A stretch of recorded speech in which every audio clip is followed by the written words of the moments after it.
Nagbigay ng matinding excitement si Coco Martin matapos i-anunsyo ang isang bonggang pasabog para sa pagdiriwang ng ikataon ng matagumpay na teleseryeng FPJ's Batang Quiapo. Ngayong araw ginaganap ang espesyal na selebrasyon na inaasahang puno ng sorpresa, matitinding eksena at mga pagbabalik na siguradong ikakatuwa ng mga solidong taga-subaybay ng programa.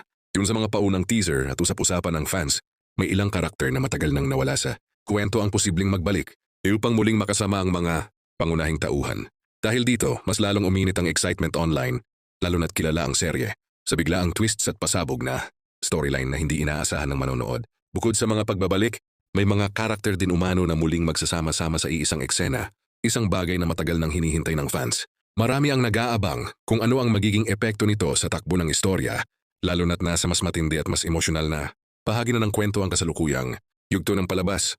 Hindi rin mawawala ang mga bagong pasok na karakter na inaasahang magbibigay ng sariwang tensyon at panibagong hamon sa mga bida.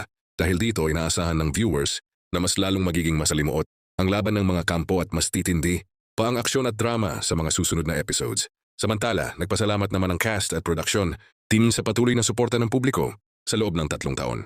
Ayon sa kanila, ang tagumpay ng serye ay bunga ng sama-samang effort at pagmamahal ng mga manonood na patuloy na sumusubaybay gabi-gabi.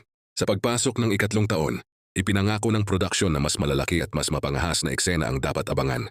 Kaya naman, siguradong hindi dapat palampasin ng fans ang mga susunod na kabanata dahil mas marami pang revelasyon, pagbabalik o pasabog ang paparating sa mundo ng Quiapo.